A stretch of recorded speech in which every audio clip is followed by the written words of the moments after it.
በስመ አብ ወወልድ ወመንፈስ ቅዱስ አሐዱ አምላክ አሜን።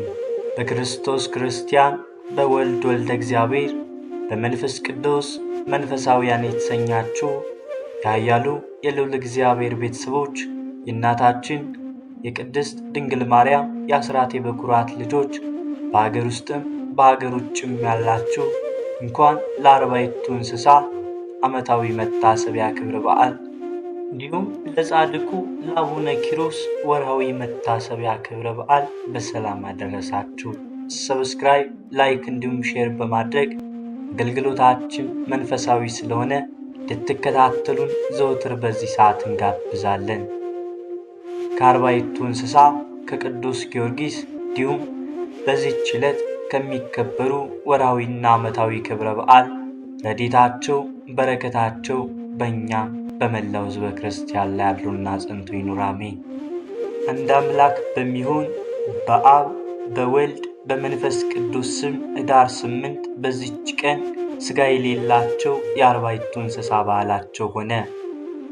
ሊህም መንበሩን የሚሸከሙ የእግዚአብሔር ሰረገላዎች ናቸው። ስለ እሳቸውም ወንጌልን የጻፈ ቅዱስ ዮሐንስ እንዲህ ሲል እንደመሰከረ በዚያ ዙፋን ፊት በረድ የሚመስል ባሕር አለ። በዙፋኑም ዙሪያ 4 እንስሳቶች አሉ። በፊትም በኋላም ዓይንን የተመሉ ናቸው። የፊተኛው አንበሳ ይመስላል፣ ሁለተኛውም ላም ይመስላል፣ ሦስተኛውም የሰው መልክ ይመስላል፣ አራተኛውም የሚበራ አሞራን ይመስላል። የእነዚህ የአራቱ እንስሶች እያንዳንዳቸው ክንፋቸው 6 ነው። ሁለንተናቸውም ዓይኖችን የተመሉ ናቸው። የነበረ የሚኖር የአማልክት አምላክ እግዚአብሔር ጽኑ ክቡር ልዩ ነው እያሉ በመዓልትና በሌሊት እረፍት የላቸውም። ሁለተኛው ስለ ርዕሳቸው ኢሳይያስ እንዲህ አለ።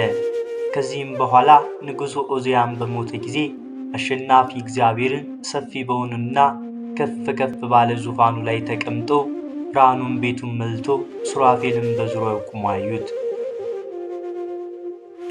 የአንዱም ክንፋቸው 6 ነው። በሁለቱ ክንፋቸው ፊታቸውን፣ በሁለቱ ክንፋቸው እግሮቻቸውን ይሸፍናሉ። በሁለት ክንፎቻቸው ከጽንፍ እስከ ጽንፍ ይበራሉ። አንዱም ከአንዱ ጋር ፍጹም አሸናፊው እግዚአብሔር ቅዱስ ቅዱስ ተብለ የምትመሰገነው ምስጋና በሰማይና በምድር የመላ ነው እያሉ ያመሰግናሉ። ነቢይ ዳዊትም በኪሩቤል ላይ ተቀምጦ በረረ አለ። ሁለተኛም በኪሩቤል ላይ የተቀመጠ እርሱ ምድርን አናወጻት አለ። ሕዝቅኤልም እንዲህ አለ። ከወደ ሰሜን እነሆ ጥቅል ነፋስ ሲመጣ አየሁ። ታላቅ ደመና አለ፣ በዙሪያውም ብርሃን አለ፣ ከእርሱም እሳት ቦግ ብሎ ይወጣል። በደመናው መካከል ባለ በእሳት ውስጥ እንደ ራስ ሞራ መልክ የሚመስል አለ። በመካከሉም እንደ 4 ኪሩቤል መልክ ያለ አለ። መልካቸውም እንዲህ ነው። በውስጣቸው የሰው መልክ አላቸው። የአንዱ ፊት 4 ነው፣ ክንፉም 4 ነው። እግራቸውም የቀና ነው። ከእግራቸውም ክንፍ አላቸው። ሰኮናቸው ግን እንደ ላይም ሰኮና ነው። ከእርሱም እሳት ቦግ ይላል፣ እንደ ጋለ ብረት ፈጣሪም ይበራል። ወንጌላዊ ዮሐንስም ዳግመኛ እንዲህ አለ። በዚያው ዙፋን ዙሪያ የብዙ መላእክትን ድምፅ የእንስሶቹንም የእነዚያን አለቆችንም ቃል ሰማሁ። ቁጥራቸውም 1000 አለቆች ያሏቸው ብዙ ነው። ለእነዚያ ለተገደለው በግ ኃይልን፣ ባለጸግነትን፣ ጥበብን፣ ጽናትን፣ መንግሥትን፣ ክብርን፣ ጌትነትን፣ ምስጋና ገንዘብ ሊያድርግ ይገባዋል ብለው በታላቅ ቃል አሰምተው ተናገሩ። በሰማይና በምድር ከምድር በታች በባሕር ውስጥ በእነዚያም ውስጥ የተፈጠረው ፍጥረት ሁሉ ጌትነት፣ ክብር፣ ኃይል፣ በረከት በዙፋኑ ለተቀመጠው ለእርሱ ለበጉም ለዘላለም ይገባዋል አሉ። በእውነት ይገባዋል። የእነዚህም 4ቱ እንስሶች አሜን ይላሉ። እነዚያም አለቆች ይሰግዳሉ። ስለ ልዕልናቸውና ስለ ክብራቸው ለእነዚህ 40ቱ እንስሳ ከብሉይ ኪዳንና ከአዲስ ብዙ መጻሕፍት መስክረዋል። መሐሪና ይቅር ባይ እግዚአብሔርም ስለ ሁሉ የሰው ፍጥረት ይለምኑት ዘንድ ቀራቢዎቹ አደረጋቸው። ዳግመኛም እንዲህ ተባለ። ገጸ ሰብ ስለ ሰው ፍጥረት ይለምናል፣ ገጸ አንበሳ ስለ አራዊት ይለምናል። ገጸ ላይ ስለ እንስሳ ይለምናል። ገጸ ንስርም ስለ አዕዋፍ ይለምናል። ከሰማይ ሰራዊት ሁሉ እነርሱ በእግዚአብሔር ዘንድ በባለሟልነት እጅግ የቀረቡ ናቸውና፣ ስለዚህም በዓለም ሁሉ በስማቸው አብያተ ክርስቲያን እንዲታነጹ በዚችም ቀን መታሰቢያቸው እንዲደረግ የቤተ ክርስቲያን መምህራን አዘዙ። እነርሱ ስለ ሰው ወገን በእግዚአብሔር ዘንድ ይማልዳሉና። ለእግዚአብሔር ምስጋና ይሁን።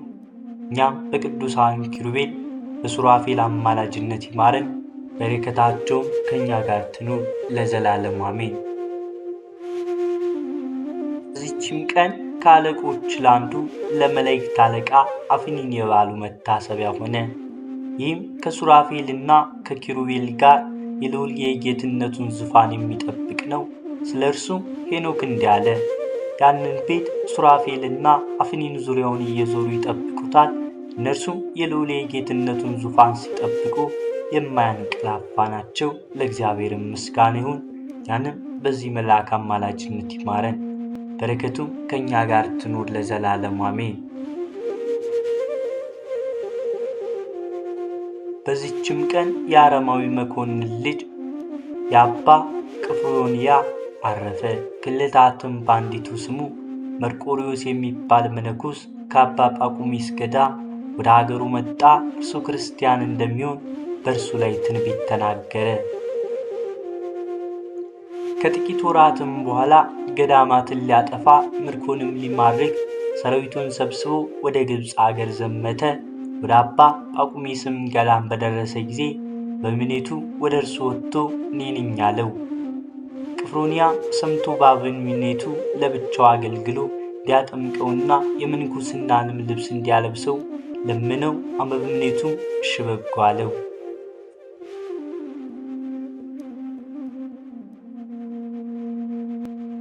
ከዚህም በኋላ ሰራዊቱ ወደ ሀገራቸው በተመለሱ ጊዜ ብቻውን ቀረ።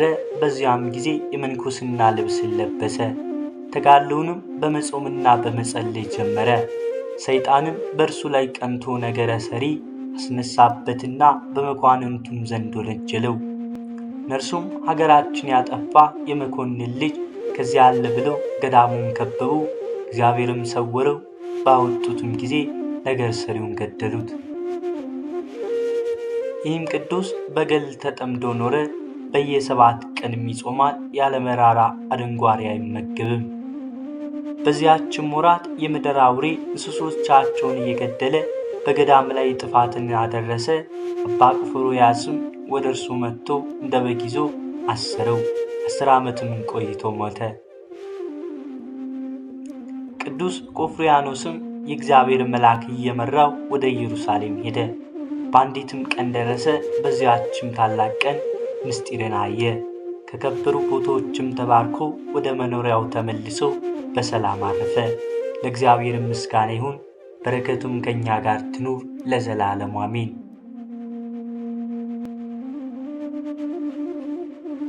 በዚችም ቀን ቅዱስ ጊዮርጊስ ልዳዊ ሰማዕትነት የተቀበለበት ቀን ነው። መጽሐፈ ገድሉ እንደሚለው የሰማዕታት አለቃቸው እንድሞገሳቸው ታላቅና ክቡር ሰማዕት ቅዱስ ጊዮርጊስ ከ7 ዓመት ስቃይ በኋላ ተሰይፏል። ይህ ጥንተ ነገሩ እንደምን ነው ቢሉ ቅዱሱ የተወለደው ከአባቱ ዘረንቶስ አንጣስዮስና ከእናቱ ቴዎስታ የድሮ ፋርስ ግዛት ፍልስጤም ልዳ ውስጥ ነው።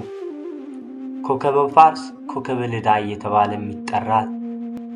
የተባረኩ ወላጆቹ ክርስትናን ጠንቅቀው አስተምሮት አባቱ ይሞታል። ቅዱስ ጊዮርጊስ 20 ዓመት ሲሞላው የአባቱ ስልጣን እጅ ለማድረግ ሲሄድ የቢሩት የአሁኗ ቤይሩት ሊባኖስ ሰዎች ዘንዶ ድራጎን ሲያመልኩ አገኛቸው። እርሱ ግን የከተማውን አሕዛብ አስተምሮ አሳምኖ ድራጎኑንም በፈጣሪው ኃይል ገለው መንገዱን ቀጥሏል። ቅዱስ ጊዮርጊስ ወደ ዱድያኖስ 70 ነገሥታት ዘንድ ሲደርስ ክርስቶስ ተክደው ለጣዖት ይሰግድ ነበር። በዚያች ሰዓት ድንግል እመቤታችን ወደ ሰማዕቱ መጥታ መከራውንና ክብሩን ነገረችው። እርሱም በክርስቶስ ስም መሞት ምርጫው ነበርና ከእመቤታችን ተባርኮ ወደ ምስክርነት አደባባይ አውደ ስም ደረሰ። ከዚያም ለተከታታይ 7 ዓመታት ብዙ ጽዋቶ መከራዎችን ተቀበለ። 3 ጊዜ ሞቶ ተነሳ። ከሰው ልጅ የተፈጥሮ ትዕግስት በላይ የሆነ ስቃይን ስለቀናች ሃይማኖቲስ በመቀበሉ የሰማዕታት አለቃቸው ፀሐይና የንጋት ኮከብ፣ ኮከበ ልዳ፣ ኮከበ ባርስ በመባል ይጠራል። ተውላጠ ጻማሁ ወሕማሙ ዘተላዕለ ሞገሰ ስሙ እንዲል መጽሐፍ። ከ7 ዓመታት መከራ በኋላ ከብዙ ታምራት ጋር ተሰይፎ ደም ውሃና ወተት ከአንገቱ ላይ ፈሷል። ዘውሂዘ ደም ውሃ ሊብ እንዲል 7 አክሊላትም ወርዶለታል። ይህች ዕለት ለቅዱስ ጊዮርጊስ ኃያል ቅዳሴ ቤቱ ናት። እርሱም በ370ዎቹ አካባቢ ሰማዕት ከሆነ ከጥቂት ዓመታት በኋላ በዚያው በሀገሩ ደብር አንጸው አጽሙን አፍልሰው በዚያች ቀን ወስደውታል። ቅዱሱ ሰማዕት ከሰማዕትነቱ በፊትም ሆነ ከሰማዕትነቱ በኋላ ታምረኛ ነውና እንዷን እንመልከት። በዘመኑ የክርስቲያኖች ደም ሲያፈሱ ከነበሩ አራዊት ነገሥታት መካከል አንዱ የሆነው ዲዮቅልጥያኖስ ርጉም የ47 ሚሊዮን ክርስቲያኖችን ደም አፍስሶ ነበርና ፈጣሪ ደመ ሰማዕታትን የሚቀበልበት ጊዜ ደረሰ። በ305 ዓመተ ምህረት አካባቢው አረመኔው ንጉሥ ስለ ቅዱስ ጊዮርጊስ ቤተ ክርስቲያን ታምረኛነት ሰምቶ እንዲያፈርሱት ሰራዊቱን ላከ። የሰራዊቱ አለቃ ወደ ቤተ ክርስቲያኑ ገብቶ በቅዱስ ጊዮርጊስ ስዕል ላይ ተሳለቀ።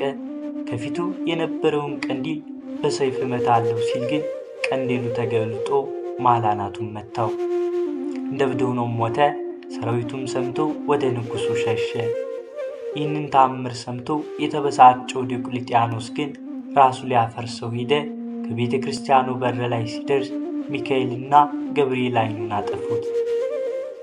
ገባለው ሲል ቅዱስ ጊዮርጊስ ከላይ መረዋውን ደውሉን ለቀቀበት። ራሱን ቢመታው ደነዘዘ። የብዙዎች ቅዱሳን ደም የጠጣው ርግሙ ንጉሡም አብዶ ለ7 ዓመት ፍርፋሪ ሲለምን ኖሮ ሰይጣን ከገደል ጫፍ ወርውሮ ገሎታል። አምላካችን እግዚአብሔር ከኃያሉ ሰማዕት ጽናትና ትዕግስት በረከትም ይክፈለን። ቅዱስ ጊዮርጊስ አማላጅነቱ በእኛም በመላው ሕዝበ ክርስቲያን ላይ አድሮና ጽንቶ ይኑር፣ አሜን። በዚህችም ቀን የአባ ቅፍሮንያ ጻድቅ መታሰቢያ ነው። ይህ ቅዱስ ሰው በቀደመ ሕይወቱ አረማዊ ነበር። ነገር ግን በውስጡ ቅንነት ተገኝቶበታልና እግዚአብሔር በቸር አጠራሩ ወደ ቤቱ አመጣው። አባቱ አረማዊ በዚያውም ላይ አገረ ገዢ ነበርና ለቅፍሮንያ ይህንኑ እያስተማረ አሳድጎታል። አንድ ቀን ፈጣሪው ጥሩ ላከለት። ይህም ገና ወጣት ሳለ የገዳም አበው ያዩትና ትንቢት ይናገሩለታል። ይህ ሰው በጎ ክርስቲያን ምርጥ ቃም ይሆናልና ሲሉት እንኳን ሌሎቹ ለእርሱም ለራሱም ምንም አልመሰለውም ነበር። በዚህ መንገድ በአረማዊነቱ ዓመታት አልፈው ቅፍሮንያ የከተማው መኮንን ወይንም አገረ ገዥ የሆነ የግብፅ አረማውያን ገዢዎች ለትልቅ ሥራ የሚያዩት አድባራትን ማቃጠል፣ ገዳማትን መመዝበር ነውና እርሱም ለዚሁ ሥራ ተነሳ። ሰራዊትን እስከትቶ በሰረገላው ተጭኖ ወደ አንድ ገዳም ደረሰ። ልክ የገዳሙን መሬት ሲረግጥ ግን በአንድ ልቡናው ተሰበረ። ሰራዊቱን ወደ ከተማ አሰናብቶ እርሱ ብቻውን ወደ ገዳሙ ዘለቀ። ወደ አበምኔቱም ቀርቦ ሰገደላቸውና እንዲያደምጡት ተማጸናቸው። እርሳቸውም አስተምረው አጠመቁት። በዚያችም መኖ መነኮሰ። ለዘመናትም በጠባቡ መንገድ ተጋድሎ ከጸጋ ከብቃት ደረሰ። በአካባቢው ሰውና እንስሳትን የፈጀውን ዘንዶም ባሪያ አድርጎ ለ10 ዓመታት ገዝቶታል። ከብዙ ተጋድሎም በኋላ በዚች ቀን አርፏል። መልአካዊ ቅዱሳን መላእክት እነርሱን ለረድኤት ይላክልን፣ አሜን። ከቅዱሳን አበው በረከታቸውን ይክፈለን። በስመ አብ ወወልድ ወመንፈስ ቅዱስ አሐዱ አምላክ አሜን። ዘይሴለስ በአካላት ወበግብር ወበሰላም ወይትዋሐድ በመለኮት ወበባሕሪ ወበህላዌ ቅድስት ሥላሴ። ሥላሴ ሩይ ኩሎ ጊዜ ይእዜኒ ወዘልፈኒ ወለዘይመጽእ ዓለም ወለዓለመ ዓለም አሜን። የቅዱሳን ሁሉ በረከታቸው ረድኤታቸው አይለየን አሜን። ቅዱሳን በመለኮታዊ ማዕጠንት የተቀጣጠሉ ዕጣን ሲሆኑ የተቀጣጠሉበትም ፈጣሪያቸው ፍቅር ነው። ብፁዕ ወቅዱስ አቡነ ሽኖዳ አባ ኪሮስ አባቱ ንጉሥ ዮናስ እናቱ እንሰራ ይባላሉ። ሀገሩ ሀገረ ሮም ሲሆን ወላጆቹ እግዚአብሔርን የሚፈሩ ደጋግ ቅዱሳን ነበሩና አቡነ ኪሮስን በታኅሳስ 8 ቀን ወለዱት። ታላቅ ወንድ ቴዎድሮስ ይባላል። ባኪሮስ የመጀመሪያው ስሙ ዲላሶር ይባል ነበር። በኋላም አባቱ ከሞተ በኋላ ሀብቱን ከወንድሙ ተካፍሎ ለድሆች መጽውቶ ዓለምን ንቆ መንኖ መኖር መርጦ ሄደ። ቅዱሳን ጻድቃን መላ ዘመናቸውን ከጣዕመ ዓለምና ከተድላ ዓለም ተለይቶ ቤት ለሥራ ዘር ለዝራ ሳይሉ ፈቃደ ሥጋቸውን ለፈጣሪ ለነፍሳቸው አስገዝተው በጾም በጸሎት በስግደት በምናኔ ጸንተው ይኖሩ ናቸውና ከአባ በጉንዳ ገዳም ገባ። በ17 ዓመቱ ሥርዓተ ምንኩስናን ተማረ። በአባ በጉንዳ እጅ መነኮሰ። ከዚህም በኋላ በጾም በጸሎት ተወስኖ ኖረ። ከጸሎት ሲመለስ አባ በጉንዳ አንበሳ ሰባብሮ ገሎ ታየ። አንበሳውን ተራምዶ አባቱ ቡኑዳን ቀብሮ ሲሄድ አንድ ሀብታም ሞቶ እየተበላ እየተጠጣ ጥይት እየተተኮሰ መቃብሩ ደምቆ አየ። ተገርሞ ጌታን ዓለምን የናቁ ያንተ ወዳጆች ሞታቸው አያምርም፣ ዓለምን የወደዱ አንተን የጠሉ ሞታቸውና ኑሯቸው ያምራል፣ ይህን ፍረድ ብለው 40 ዘመን ተኙ። ላያቸው ላይ ሳር በቅሎባቸው ሳለ መላእክት መጥተው ተነስ ቢሉት አዳም የፍጡር ቃል ሰምቶ ወድቋል፣ ጌታዬ ድምፁን ያሰማኝ አላቸው። በኋላ ኪሩቤል አንስተው ወስደው ገነትን አሳይተውት ጌታችንን ቃል ኪዳን ሰጥቷቸዋል። መካኖች ልጅ የሌላቸው ገለን አዝለው ቢያለቅሱ ጸበሉን ቢጠጡ ስምህን ቢጠሩ የመካኒቱን ማኅፀን ከፍታለሁ፣ የሚሞቱባቸውን እንዳይሞት አድርጋለሁ። በንጹሕ ገንዘብ ቂምና በቀልን ሳይዝ በሕግ በሥጋውና በደሙ የጸና ሰው በስምህ በተሠራው ቤተ ክርስቲያን ጧፍ ዘይት ያበራና መገበሪያ ዕጣን፣ ዘቢብ፣ መንጦላይት፣ መጋረጃ፣ ምንጣፍ፣ ጥላ የመሳሰሉትን ያቀረበውን ልጅ ይሰጠዋለሁ ብሎ ቃል ኪዳን ገብቶለታል። ከዚህም በኋላ በተወለደ በ270 ዓመቱ ሐምሌ 8 ቀን አርፏል። የጻድቁ በረከት ይደርብን። ተዘከሩ መኳንንቲክሙ ዘነገሩክሙ ቃለ እግዚአብሔር ዕብራውያን 13:7 ላይ እንደተነገረ እግዚአብሔርን ቃል የነገሯችሁን ዋነኞቻችሁን አስቡ፣ እምነታቸውንም ፍሬ እየተመለከታችሁ በእምነት ምሰሏቸው እንዳለ። ስብሐት ለከ አቤቱ በፍጥረት ሁሉ አንደበት የምትመሰገን ላንተ ለክርስቶስ ለመድኃኔዓለም ክብርና ምስጋና ይገባል። አቤቱ የተራቆቱት ልብስ የምትሆናቸው ላንተ ለኢየሱስ ክርስቶስ ክብርና ምስጋና ይገባል። አቤቱ መንግሥት ሽረት በሕልውና ሞት እልፈት የሌለብህ ላንተ ለንጉሥ ክርስቶስ ምስጋና ይገባል። አቤቱ የቅዱስ አብ አካላዊ ቃል የዓለም ሁሉ መድኃኒት ኢየሱስ ክርስቶስ ሆይ ላንተ ክብር ምስጋና ይገባል። በሰማይ ያሉ መላእክት በምድርም የሚኖሩ የአዳም ዘር ሁሉ የሚያመሰግኗት በአማላጅነቷ ሁልጊዜ የማትለይን ከፀሐይ 7 እጅ የምታበራ የብርሃንና የሁሉም እመቤት የአምላክና ከተመረጡ የተመረጠች ከተለዩ የተለየች ከተከበሩ የተከበረች እናታችን እመቤታችን ቅድስት ድንግል ማርያም በቃላት ልገልጸው ከምችለው በላይ አመሰግናለሁ። እግዚአብሔር ቸርነት፣ የድንግል ማርያም አማላጅነት፣ ቅዱሳን መላእክት ተራዳኢነት፣ የጻድቃን የሰማዕታት ቅዱሳን ሐዋርያት፣ የቅዱሳን አበው መነኮሳት፣ ቅዱሳት አንስት፣ የደናግላንና ቅዱሳን ሁሉ ምልጃና ቃል ኪዳናቸው ባለንበት ከሁላችን ጋር ይቆየን። ወስብሐት ለእግዚአብሔር ለዘአብጽሐኒሁ ቅዱሳን ይሴባ የዜኒ ወዘልፈኒ ወለዓለመ ዓለም አሜን። አሜን። ለይኩን ወስብሐት ለእግዚአብሔር። ቆየን።